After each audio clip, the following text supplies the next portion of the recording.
सद्गुरुनाथ भगवान की जय। श्री वृंदावन धाम की जय।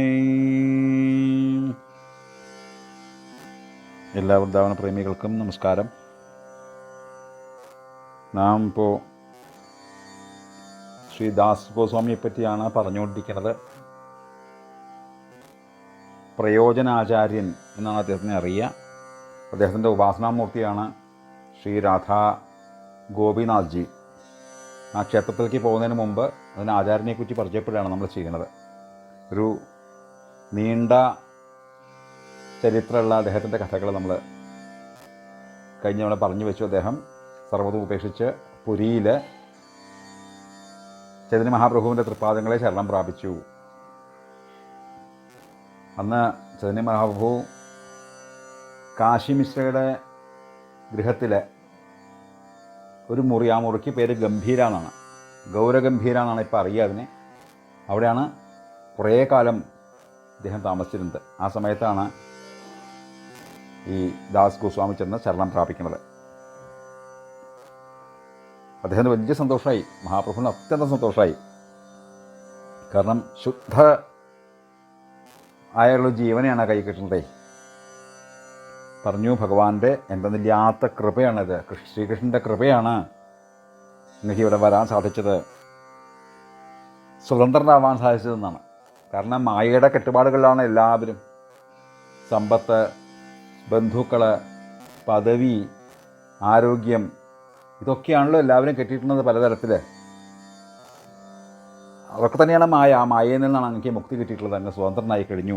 വലിയ ഭാഗ്യമാണ്. ഭഗവാന്റെ, ശ്രീകൃഷ്ണ ഭഗവാന്റെ കൃപയില്ലാണ്ടത് ഒരിക്കലും സാധിക്കില്ല. അപ്പോൾ ദാസ് ഗോസ്വാമി പറഞ്ഞു, എനിക്ക് കൃഷ്ണനെ അറിയില്ല, എനിക്ക് അങ്ങയെ മാത്രമേ അറിയുള്ളൂ. അങ്ങയെ ഞാൻ ശരണം പ്രാപിക്കുകയാണ്, എനിക്ക് വേറെ ആരെയും ഒന്നും അറിയില്ല എന്ന് പറഞ്ഞ് ഒരു പാദങ്ങളിൽ വീണു എന്നാണ്.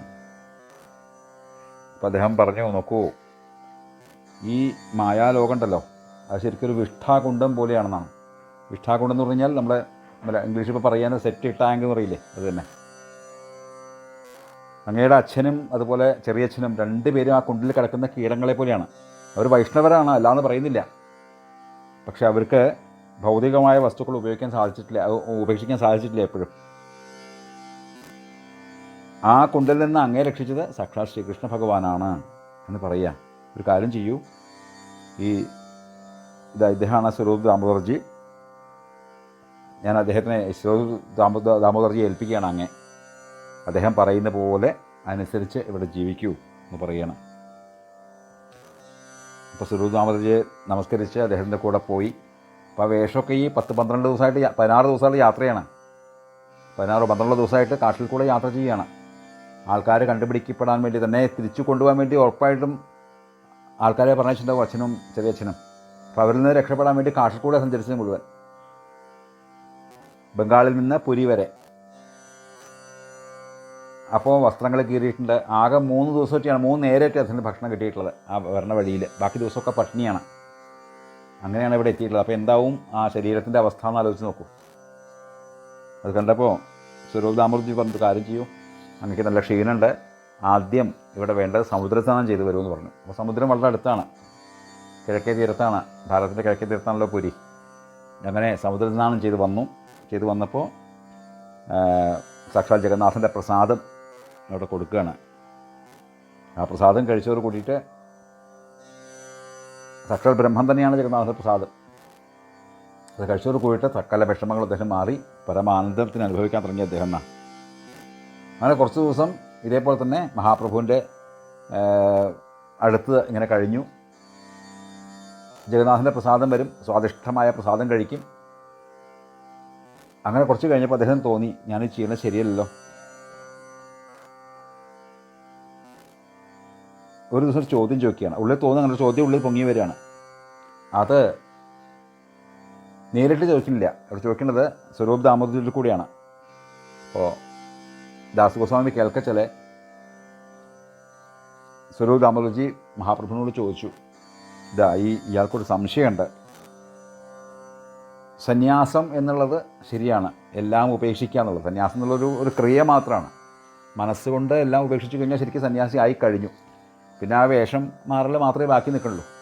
ഇപ്പോൾ ഗോസ്വാമിയെ സംബന്ധിച്ചോളം സകല വിഭവങ്ങളെ ഉപേക്ഷിച്ചു, സർവ്വതും സ്വന്തം ബന്ധുക്കളെ എല്ലാം ഉപേക്ഷിച്ചിട്ട് അവിടെ എത്തിയിട്ടുള്ളത്. അപ്പോൾ ഉപേക്ഷിക്കാനുള്ളതൊക്കെ ഉപേക്ഷിച്ച് കഴിഞ്ഞു. ഇനി എന്ത് ചെയ്യണമെന്ന് വെച്ചില്ല. ഞങ്ങളുടെ ഘട്ടമുണ്ട് എല്ലാവർക്കും. മിക്കവാറും സംഭവിക്കുന്നത്, നമ്മുടെ ഇവിടെ സംഭവിക്കുന്നത് വെച്ചാൽ ഉപേക്ഷിക്കാനുള്ളതൊക്കെ ഒരു വിധം ഉപേക്ഷിക്കും. ഒരു വിധം എന്നേ പറയാൻ പറ്റില്ല, മുഴുവൻ ഉപേക്ഷിച്ചെന്ന് പറയാൻ പറ്റില്ല, ഉപേക്ഷിക്കും. പിന്നെ എന്താ ചെയ്യേണ്ടതെന്നുള്ളത് പല സന്യാസിമാർക്കും, ഇന്നുള്ള സന്യാസിമാർക്കും അറിയില്ല. പിന്നെ അവരുടെ ജീവിതം ഓരോ ശ്വാസവും ഭഗവത് സേവയ്ക്ക് മാത്രമാണ്, അവർ ഒന്നിനുമല്ല. അത് ഏത് പരമ്പരയിലാണ് അവർ, ആ പരമ്പരയിലെ ഉപദേശപ്രകാരം ഭഗവാനെ സേവിക്കാനാണ് ഓരോ നിമിഷവും. പിന്നെ അവർക്ക് ലോകകാര്യങ്ങളായിട്ട് എല്ലാം ഉപേക്ഷിച്ച് കഴിഞ്ഞു. ഒരു ബന്ധവും ശരിക്കും ഉണ്ടാവാൻ പാടില്ല. പക്ഷേ ഇപ്പോഴത്തെ അവസ്ഥ, പല സന്യാസിമാരുടെ അവസ്ഥ കണ്ടു കഴിഞ്ഞാൽ നമുക്ക് വിഷമം തോന്നും. ഭേദം ഒരു ഗൃഹസ്ഥനായിട്ടോ ഇല്ലെങ്കിൽ അങ്ങനെ ലൗകികനായിട്ടോ കഴിയാനും തോന്നും പല സന്യാസിമാരെ കണ്ടാലും. ഒക്കെ ഭഗവാന്റെ ഇച്ഛ. അപ്പോൾ ഇദ്ദേഹം ഈ ചോദ്യം ചോദിക്കുകയാണ്, ഇപ്പോൾ ഞാനിങ്ങനെ എല്ലാം ഉപേക്ഷിച്ച് ഇവിടെ വന്നു കഴിഞ്ഞു, എനിക്ക് അതിനോടൊന്നും ഒട്ടും താല്പര്യമില്ല, ഛർദിയെ പോലെയാണ് കാണണമെന്നാണ് പറയാം. ഛർദി എന്ന് പറഞ്ഞാൽ നമ്മൾ ഛർദ്ദിച്ചത് രണ്ടാമത് എടുക്കാറില്ലല്ലോ, മണ്ണിട്ട് മൂടേ അല്ലെങ്കിൽ എടുത്ത് കളയേ പതിവുള്ളൂ. ഈ ഞാൻ ഉപേക്ഷിച്ച വസ്തുക്കളൊക്കെ എനിക്ക് ഛർദിയെ പോലെ അത്രയും എന്താണ് മോശമായിട്ട് തോന്നുന്ന വസ്തുവാണ്. അതിനൊക്കെ ഞാൻ ഉപേക്ഷിച്ച് കഴിഞ്ഞു. പക്ഷേ ഇനി ഞാൻ എന്ത് ചെയ്യണമെന്ന് എനിക്ക് ഒരു വിവരമില്ല, അതൊന്ന് പറഞ്ഞു തരണമെന്ന് പറയുകയാണ്. അപ്പോൾ മഹാപ്രഭു അവിടെ ഗംഭീരമായിട്ടുള്ള ഉപദേശം കൊടുക്കുന്നുണ്ട്. അതൊക്കെ എല്ലാ സന്യാസിമാരും ശരിക്കും വേണ്ട പോലെ കേൾക്കേണ്ടതാണ്. ഒരു വിരക്തൻ്റെ കർത്തവ്യം എന്താണ് എന്നുള്ള ചോദ്യം. അപ്പോൾ മഹാപ്രഭു പറഞ്ഞൊരു കാര്യം ചെയ്യൂ, ഈശ്വരീയമായ ഏതെങ്കിലും തരത്തിലുള്ള പ്രയോജനമില്ലാത്ത ഒരു കാര്യവും പറയരുത്, സംസാരിക്കരുത് ആരുമായിട്ടും. ചില ലൗകിക കാര്യങ്ങൾ, ഗോസിപ്പുകളെന്നല്ല ഇപ്പോൾ പറയുക, അതൊന്നും ഒരിക്കലും പാടില്ല എന്ന് പറയാം. ഭഗവത് വിഷയങ്ങളെ ഒഴിച്ച് വേറെ ഒന്നും ചർച്ച ചെയ്യാൻ പാടില്ല, നാവിന്ന് പുറത്ത് വരാൻ പാടില്ല. അതേപോലെ സ്വാദിഷ്ടമായ ഭക്ഷണം കിട്ടണം എന്ന് വിചാരിച്ചുകൊണ്ട് ഒരിക്കലും ശ്രമിക്കരുത്. എന്താ ഈശ്വരശം കൊണ്ട് കിട്ടിയത് അത് കഴിക്കാറാവണം. സ്വാദിഷ്ടമായ ഭക്ഷണം വേണം എന്നൊരിക്കലും ചിന്തിക്കരുത്. അതുപോലെ തന്നെയാണ് സുഖം തരുന്നതായുള്ള വസ്ത്രങ്ങൾ ധരിക്കരുത്. കാരണം ഈ ശരീരത്തിനെ ശരീരം എപ്പോഴും ഇന്നല്ലെങ്കിൽ നാളെ ഉപേക്ഷിക്കേണ്ടതാണ്. ഇതിൽ മമത എടുത്തു കളയലാണ് ഉദ്ദേശം. ഒരിക്കലും നല്ല വസ്ത്രങ്ങൾ ധരിക്കരുത്. മറ്റുള്ളവർക്ക് എല്ലാവർക്കും ബഹുമാനത്തിനെ കൊടുക്കണം. അതേപോലെ അവരിൽ നിന്ന് ഒരിക്കലും ബഹുമാനം ആഗ്രഹിക്കുകയും വരുത്. നിരന്തരം രാധാകൃഷ്ണന്മാരെ സ്മരിക്കാൻ ശ്രമിക്കണം. അവരുടെ വൃന്ദാവന ലീലകളെക്കുറിച്ച് ഭാവന ചെയ്യാൻ ശ്രമിക്കണം. ഇതാണ് വിരക്തനായ ഒരാൾ ചെയ്യേണ്ടത് എന്നാണ് അവിടെ വാക്ക്. ഇത് ശരിക്കും അദ്ദേഹത്തിന് ഉള്ളിൽ കൊണ്ടു. അദ്ദേഹം ആദ്യം ചിന്തിച്ചത്, ഞാനിപ്പോൾ ഇവിടെ വിരക്തനായിട്ട് വന്നിട്ട് ഇപ്പോൾ സുഖമായിട്ട് പ്രസാദം കഴിച്ച് കൂടുകയാണ്. ജഗന്നാഥപുരിയിലത്തെ പ്രസാദം എന്ന് പറഞ്ഞാൽ അത്രയും പ്രസിദ്ധമാണ്. പലതരം വ്യഞ്ജനങ്ങൾ വെച്ച് അതിസ്വാദിഷ്ടവും അമൃതതുല്യമായിട്ടുള്ളതാണ്. അത് രണ്ടു നേരവും കഴിച്ച് സുഖമായിട്ട് ഇവിടെ ഇരിക്കുകയാണ്. അദ്ദേഹം അപ്പം ഉപേക്ഷിച്ചു. അദ്ദേഹം പറഞ്ഞു, അവിടുന്ന് കൊണ്ടുവരുന്ന ഒരു പ്രസാദവും ഞാൻ നേരിട്ടെടുക്കില്ല. അദ്ദേഹം ചെയ്യും. സിംഹദ്വാരം എന്നുള്ള സ്ഥലമുണ്ട്, അവിടുത്തെ ഒരു ഗോപുരമാണ് സിംഹദ്വാരം.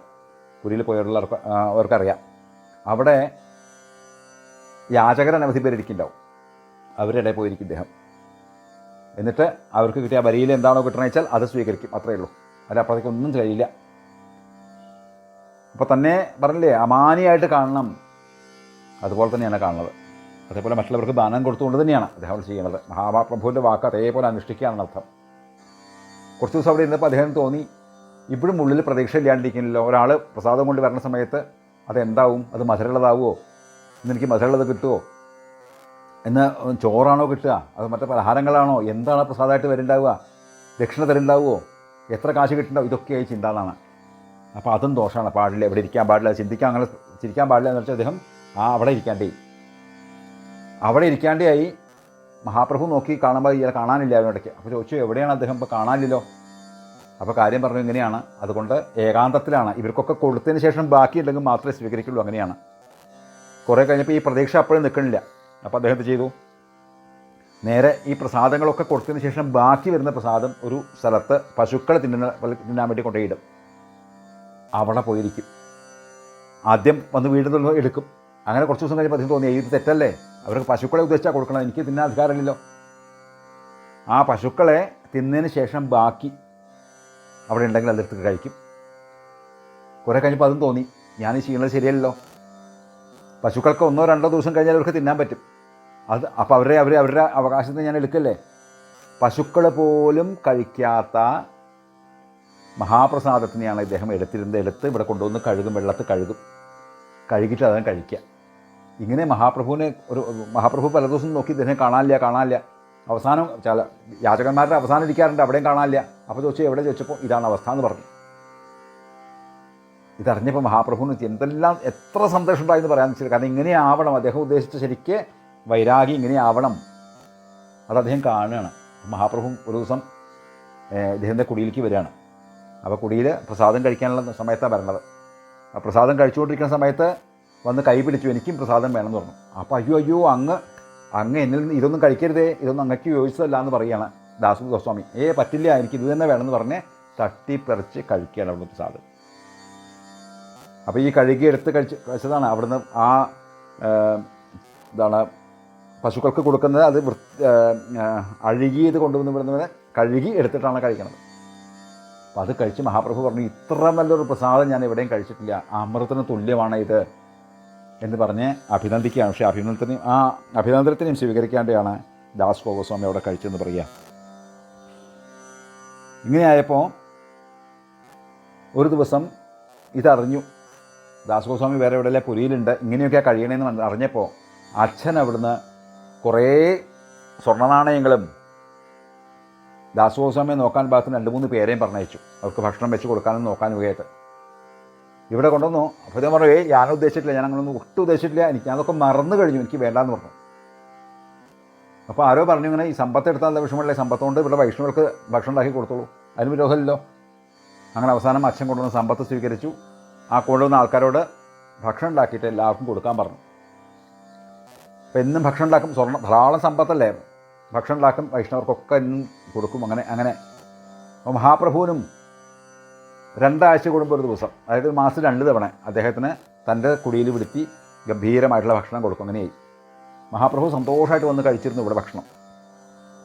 അങ്ങനെ പ്രസാദം കഴിച്ച് അങ്ങനെ കുറേ ദിവസം കഴിഞ്ഞപ്പോൾ അദ്ദേഹത്തിന് തോന്നുകയാണ്, ഞാൻ എന്തായി കാണിക്കുന്നത്, ഏറ്റവും വലിയ അപരാധമായി ചെയ്യുന്നത്. സ്വയം പതിതനാണെന്ന് മാത്രമല്ല, ഈ പ്രസാദം കഴിക്കുന്നവർ കൂടി ഞാൻ അധപ്പതിപ്പിക്കുകയാണ് ചെയ്യുന്നത്. കാരണം ഈ സ്വത്ത് ആരുടെയാണ്? ഈ സമ്പത്ത് ലോകം സത്യമാണെന്ന് വിചാരിച്ചിരിക്കുന്ന ആൾക്കാരുടെയാണ്, തനി വിഷയികളായിട്ടുള്ള ആൾക്കാരുടെ സ്വത്താണ്. അത് ഞാൻ എടുത്ത് ശുദ്ധനായിട്ടുള്ള പരമഭക്തരായിട്ടുള്ള വൈഷ്ണവരെ സേവിക്കുകയാണ്. ഏറ്റവും വലിയ തെറ്റാണ്, ഇല്ല എന്ന് പറഞ്ഞ് നിർത്തി. പിന്നെ അദ്ദേഹം ഭക്ഷണം ഉണ്ടാക്കാണ്ടായി. കുറച്ച് ദിവസം മഹാപ്രഭു ചോദിച്ചു, എന്താ ഇങ്ങനെ കാരണം? എന്നെ വിളിക്കാറുണ്ടല്ലോ, അവിടെ എല്ലാ മാസത്തിലും 2 തവണ വിളിക്കാറുണ്ടല്ലോ, എന്താ വിളിക്കാത്തത്? അത് പറഞ്ഞു, ഇങ്ങനെയാണ്, അദ്ദേഹം അത് നിർത്തി. ഓഹോ, അത് ശരി. അപ്പോഴും മഹാപ്രഭുവിന് വലിയ സന്തോഷമായി, നിങ്ങൾ തന്നെയാണ് വേണ്ടത്, തിരിച്ചറിവ് വളരെ ശരിയായിട്ടുള്ള പോണേന്ന് പറഞ്ഞു. മഹാപ്രഭുവിന് അത്രയധികം സന്തോഷമായി നടത്തും ദാസ് ഗോസ്വാമിയുടെ ആ വിരക്തിയെ കണ്ടിട്ട്. അങ്ങനെ ഇരിക്കുമ്പോഴാണ് ശങ്കരാനന്ദജി എന്ന് പറഞ്ഞിട്ടൊരു മഹാത്മാവ് വൃന്ദാവനത്തിൽ നിന്ന് പുരിയിലേക്ക് വന്നത്. അപ്പോൾ അദ്ദേഹം ചെറിയ സോപ്പ് കട്ടകൾ അത്ര വലിപ്പം ഉണ്ടാവും, ഒരു ഗോവർദ്ധന ശില, അതും വൃന്ദാവനത്തിൽ കിട്ടുന്ന ഗുഞ്ചമാലയുണ്ട്, കുന്നിക്കുരുവിൻ്റെ മാല എന്ന് നമുക്ക് പറയുന്നത്, അതും കൊണ്ടുവന്ന് മഹാപ്രഭുവിന് കൊടുത്തു. മഹാപ്രഭുവിന് അത്യന്തം സന്തോഷമായി. ഈ ഗോവർദ്ധന ശില എന്ന് പറഞ്ഞാൽ സാക്ഷാൽ ശ്രീകൃഷ്ണൻ തന്നെയായിട്ടാണ് അവർ കാണുന്നത്. അദ്ദേഹം അത് കഴുത്തിൽ കെട്ടിക്കൊണ്ട് നടത്തുന്നതാണ്. അതിനെ കുളിപ്പിക്കും, അതിനെ പൂജിക്കും, അതിനെ ചന്ദനളിയിക്കും, സാക്ഷാൽ ഭഗവാനായി കണ്ടു തന്നെയാണ്. കരയുമ്പോൾ അദ്ദേഹത്തിൻ്റെ കണ്ണീരലി വിടാറുണ്ട്, മാറത്ത് അടക്കി പിടിക്കും, കൃഷ്ണനെക്കുറിച്ച് ആലിംഗനം ചെയ്യുന്നതിനെ, അങ്ങനെ പലതരത്തിൽ മഹാപ്രഭു അതിനെ സേവിച്ചിട്ടുണ്ട്, ആ കല്ലിനെ സേവിച്ചിട്ടുണ്ട് സാക്ഷാൽ ശ്രീകൃഷ്ണനായി കണ്ടുകൊണ്ട്. തനിക്ക് ഏറ്റവും പ്രിയപ്പെട്ട വസ്തു വേണ്ട ഒരാൾക്ക് കൊടുക്കാൻ അങ്ങനെ ദാസ് ഗോസ്വാമി പാദന് ഈ 2ഉം കൊടുക്കുകയാണ്. ഈ ചെറിയ ഗോവർദ്ധന ശിലയും അതുപോലെ തന്നെ ഈ ഗുഞ്ചമാലയും. അത് കിട്ടിയോട് കൂടിയിട്ട് പറഞ്ഞു, ഇത് വേറെ ഒന്നുമല്ല, ഇത് സാക്ഷാൽ കൃഷ്ണൻ തന്നെയാണ് കേട്ടോ, ഈ കല്ലാണ് ഗോവർദ്ധന ശിലയാണെന്ന് വിചാരിക്കരുത്, സാക്ഷാൽ കൃഷ്ണൻ തന്നെയാണ് പറഞ്ഞുകൊണ്ടാണ് കൊടുക്കുന്നത്, ഇത് സേവിച്ചോളെന്ന് പറഞ്ഞ് കൊടുക്കുകയാണ്. അത് സന്തോഷമായിട്ട് സ്വീകരിച്ചു. സാക്ഷാൽ കൃഷ്ണനായിക്കൊണ്ട് തന്നെ രാധാനൻ്റെ കൃപയാണ് എനിക്കിത് കിട്ടിയെന്നുള്ള ഭാവത്തിൽ അതെടുത്ത് സേവിച്ചുകൊണ്ടിരുന്നു സാക്ഷാൽ ദാസ് ഗോസ്വാമി പാദ്. ആ ശില നമുക്ക് ഗോകുലാനന്ദജി ക്ഷേത്രത്തിൽ കാണാൻ സാധിക്കും, ഇപ്പോഴും പോയാൽ കാണാൻ സാധിക്കും. 2 അവിടെ വെച്ചിട്ടുണ്ട്. ഇങ്ങനെ 16 വർഷത്തോളം താമസിച്ചു അവിടെ പുരിയിൽ 16 വർഷത്തോളം മഹാപ്രഭുവിൻ്റെ കൂടെ താമസിച്ചു. അപ്പോൾ മഹാപ്രഭുവിൻ്റെ അവിടെ നടന്ന ലീലകളൊക്കെ ദാസ് ഗോസ്വാമിപാദിന് ഹൃദയസ്ഥായി എന്നർത്ഥം. അദ്ദേഹത്തിൻ്റെ വൈരാഗ്യത്തിനെ ആർക്കും ഒരിക്കലും അനുകരിക്കാൻ സാധിക്കില്ല എന്നവിടെ പറയുന്നുണ്ട്. ഉത്തമനായ വൈഷ്ണവനാണ് അദ്ദേഹം. മഹാപ്രഭുവിൻ്റെ തിരോധാനം കഴിഞ്ഞപ്പോൾ വല്ലാതെ വിഷമായി. ഇനി ഇവിടെ നിൽക്കില്ല എന്ന് വിളിച്ച് നേരത്തെ വൃന്ദാവനത്തിലേക്ക് പോന്നു. വൃന്ദാവനത്തിൽ ഒറ്റക്കത്തിയുള്ളൂ. വൃന്ദാവനത്തിലേക്ക് പോകണതും എന്തിനാണെന്ന് വെച്ചാൽ ഗോവർദ്ധനഗിരിയുടെ മുകളിൽ നിന്ന് താഴേക്ക് ചാടി മരിക്കണം. അതിനു വേണ്ടിയേ പോകണം. ആത്മഹത്യ ചെയ്യാൻ പോകുകയാണെന്നുള്ള രീതിയിലാണ്. കാരണം ഭഗവാൻ സാക്ഷാൽ ചൈതന്യ മഹാപ്രഭു ഇല്ലാതെ ഒരു നിമിഷം പോലും ജീവിച്ചിരിക്കാൻ പറ്റാത്ത അവസ്ഥ. അങ്ങനെ അവിടെ ചെന്നപ്പോഴാണ് അവിടെ സനാതൻ ഗോസ്വാമിയെയും രൂപ ഗോസ്വാമിപാദിനെയൊക്കെ ജീവ ഗോസ്വാമിപാദിനെയൊക്കെ കണ്ടത്. അപ്പോൾ കുറച്ച് സമാധാനമായി. തീർച്ചയായിട്ടും മഹാപ്രഭുവിനെ കാണാനില്ലെങ്കിലും മഹാപ്രഭുവിനെ പറ്റി പറയുന്ന മഹാത്മാക്കളെ കാണാമല്ലോ എന്ന് വിചാരിച്ച് ആ ആത്മഹത്യ എന്നുള്ള ചിന്ത അദ്ദേഹത്തിന് വിട്ടു. അദ്ദേഹം രാധാകുണ്ട് എന്നുള്ള സ്ഥലത്താണ്, ആ സരസിൻ്റെ തീരത്താണ് അദ്ദേഹം ഭജന ചെയ്തിരുന്നതാണ്. ഒന്നുമില്ല, ഒരു മരം പോലും ഇല്ലാത്ത രീതിയിലാണ് അങ്ങനെയുള്ള സ്ഥലത്തിരുന്നിട്ട് ഭജിച്ചിട്ടുണ്ട്. അദ്ദേഹത്തിൻ്റെ ആ ഭജന കണ്ടു കഴിഞ്ഞാൽ, ഭജന എന്ന് പറഞ്ഞാൽ നമ്മൾ ഉദ്ദേശിക്കുന്നത് ഉപാസന എന്നർത്ഥം കേട്ടോ. ഇവിടെ ഭജന എന്ന് പറഞ്ഞാൽ ഈ വാദ്യങ്ങളൊക്കെ കുട്ടികളുടെ ഭജന പാടനല്ല പറയുന്നത്. ഭജന എന്ന് പറഞ്ഞാൽ ഭജന ചെയ്യുക എന്ന് പറഞ്ഞു കഴിഞ്ഞാൽ ഉപാസന ചെയ്യാമെന്ന് അർത്ഥം. നാമോപാസന തന്നെ പ്രധാനമായിട്ട്. അത് കേട്ട് കഴിഞ്ഞാൽ നമുക്ക് അത്ഭുതമാവും. ഒരു ദിവസം 1000 നമസ്കാരം ചെയ്യുന്നതാണ്. 1000 തവണ നമസ്കരിക്കും. ചിലപ്പോൾ 2000 തവണ, അങ്ങനെയുണ്ട്. ചില ദിവസങ്ങളിൽ അങ്ങനെയാണ്, അധികം 2000 തവണ. അതേപോലെ 1 ലക്ഷം നാമം ജപിക്കും മിനിമം. ചില ദിവസം 2 ലക്ഷം നാമവും ജപിക്കും. അങ്ങനെ 24 മണിക്കൂറും ഭഗവത് സ്മരണയിൽ ഇരിക്കുകയാണ് അദ്ദേഹം. ആകെ 2 മണിക്കൂർ തൊട്ടാണ് ചെറിയൊരു വ്യത്യാസം ഉണ്ടാവുക. ബാക്കി 22 മണിക്കൂറും ഭഗവത് സേവയിലാണ്. ആ സമയത്ത് അദ്ദേഹം പ്രഭാഷണങ്ങൾ ചെയ്യും ചെറുതായിട്ട്. ആ പ്രഭാഷണങ്ങൾ കേൾക്കാൻ വേണ്ടിയിട്ട് അനവധി പേര് വരും. കാരണം മഹാപ്രഭുവിൻ്റെ ആ ഗൗരഗംഭീരയിൽ നടന്ന സകല ലീലകളും പറയാൻ ഇദ്ദേഹത്തിന് മാത്രമേ അധികാരമുള്ളൂ. ഇവിടെ വൃന്ദാവനത്തിൽ ഇപ്പോൾ ഇദ്ദേഹം മാത്രമേ അറിയുന്ന ആളുള്ളൂ. അപ്പോൾ അദ്ദേഹത്തിൻ്റെ ഓരോ ലീലകളും കേൾക്കാനായിട്ട് അനവധി ഭക്തന്മാർ വൈഷ്ണവരവർ കേൾക്കുമായിരുന്നു എന്ന് പറയുകയാണ്. അങ്ങനെ ഇരിക്കുമ്പോഴാണ് ചൈതന്യ ചരിതാമൃതം എഴുതിയിട്ടുള്ളത് ശ്രീ കൃഷ്ണദാസ് കവിരാജ് ഗോസ്വാമിപാദ്. അദ്ദേഹം ഈ ദാസ് ഗോസ്വാമിപാദിൽ നിന്നാണ് മഹാപ്രഭുവിൻ്റെ പുരിയിൽ നടന്നിട്ടുള്ള അന്തിമ ലീലകളൊക്കെ കേട്ടെന്നർത്ഥം. അതിന് 3ആയിട്ട് തിരിച്ചിട്ടുണ്ട്: ആദ്യലീല, മധ്യലീല, അന്ത്യലീല. അന്ത്യലീല മുഴുവൻ കേട്ടിട്ടുള്ളത് ഈ ദാസ് ഗോസ്വാമിപാദിൽ നിന്നാണ്. അദ്ദേഹത്തിൻ്റെ കുടിയൊന്നും ഉണ്ടായിരുന്നില്ല. ഒരു കുടിലൊന്നും കെട്ടിയിരുന്നില്ല. അദ്ദേഹം വെയിലത്തിരുന്നിട്ടാണ് ഭജിച്ചിരുന്നത്. അപ്പോൾ ഒരു തവണ സനാതൻ ഗോസ്വാമിപാദ് രാധാകുണ്ടിൽ വന്ന സമയത്ത് ഇദ്ദേഹം അവിടെ നിന്ന് ഒന്നും അറിയാതെ കണ്ണടച്ച് നാമം ജപിച്ചിരിക്കുന്ന ഭഗവത് ലീലയിൽ മഗ്നനാണ്. അപ്പുറത്ത് രാധാകുണ്ടിൽ നിന്ന് ഒരു പുലി വന്ന് വെള്ളം കുടിച്ച് പോണ രംഗം കാണുകയാണ്. അപ്പോൾ അദ്ദേഹം നോക്കി, അയ്യോ, നോക്കുമ്പോൾ സാക്ഷാൽ ശ്രീകൃഷ്ണ ഭഗവാൻ കയ്യിലൊരു വടിയെടുത്തിട്ട് ഇദ്ദേഹത്തിൻ്റെ പ്രൊട്ടക്ഷനായിട്ട് നിൽക്കുക, ഇദ്ദേഹത്തിൻ്റെ സുരക്ഷയ്ക്കായിട്ട് നിൽക്കുകയാണ് അവിടെ. ഇത് കണ്ടപ്പോൾ, ഈ രംഗം കണ്ടപ്പോൾ സനാതൻ ഗോസ്വാമി ചെന്ന് വിളിച്ചു, എന്തായി കാണിക്കണത്? നമ്മൾ ഭഗവാനെ ഭജിക്കാനാണ് ഇവിടെ വന്നിട്ടുള്ള, ഭഗവാനെ കൊണ്ട് ഭജിപ്പിക്കാനല്ല. ഭഗവാൻ എപ്പോഴും ഒരു ദണ്ട് കൊടുത്തിട്ട് അങ്ങേക്ക് കാവൽ നിൽക്കുമായിരുന്നു. അങ്ങേക്ക് ശോഭയ്ക്കുണ്ടോ? അങ്ങ് ചെയ്യണത് അങ്ങേക്ക് ശോഭന ആണ്, ഈ പ്രവൃത്തി അങ്ങേക്ക് അമ്മയുടെ ശോഭ തരുന്നുള്ളൂ എന്ന് ചോദിക്കുകയാണ്. അപ്പോൾ അയ്യോ, ഇത് ഞാൻ അറിഞ്ഞില്ലല്ലോ എന്ന് പറയുകയാണ്. അന്നങ്ങനെ വേണ്ട എന്ന് പറഞ്ഞു. അടുത്ത തവണ ചെല്ലുമ്പോൾ നട്ടപ്പൊരി വെയിലത്താണ് ചെല്ലുന്നത്. ചെല്ലുമ്പോൾ ഇദ്ദേഹം വെയിലത്തിരിക്കുകയാണ്. ഒന്നും അറിയില്ല, കാരണം ശരീരബോധം ഇല്ലല്ലോ, ഭഗവൻ ലോകത്താണേ. അപ്പോൾ സനാതൻ ഗോസ്വാമി കണ്ട രംഗം എന്ന് വെച്ചാൽ, രാധാറാണി തൻ്റെ ഉത്തരീയം കൊണ്ട് ഈ ദാസ് ഗോസ്വാമിക്ക് കുട പിടിച്ചിരിക്കുന്നതാണ്, തളലുണ്ടാക്കി കൊടുക്കുന്നതാണ് കാണുന്നത്. ഇത് കണ്ടപ്പോൾ വല്ലാത്ത വിഷമായി. വീണ്ടും ചെന്ന് വിളിച്ചു പറഞ്ഞു, എന്തായി കാണിക്കണത്? ഞാൻ കഴിഞ്ഞവണ പറഞ്ഞത് കേട്ടില്ലേ? ഇപ്പം ഞാൻ ഈ രംഗം ഇവിടെ കണ്ടത്.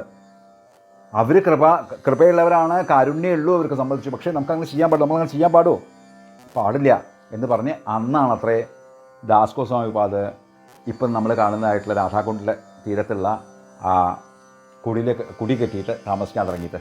അന്ന് മുതലാത്രേ ധാരാളം വൈഷ്ണവരെ കുടി കെട്ടി താമസിക്കാൻ തുടങ്ങിയിട്ട്. അല്ലെങ്കിൽ എല്ലാവരും മരത്തിൻ്റെ ചോട്ടിലോ വല്ല ഗുഹകളിലോ വല്ല അങ്ങനെയുള്ള സ്ഥലത്താണ് താമസിക്കുന്നതെന്ന് പറയുകയാണ്. ഏതായാലും ഇപ്പം നമുക്ക് നിർത്താം, ബാക്കി നമുക്ക് അടുത്തിലേക്ക് കേൾക്കാം. സർവത്ര ഗോവിന്ദനാമ സങ്കീർത്തനം, ഗോവിന്ദ ഗോവിന്ദ.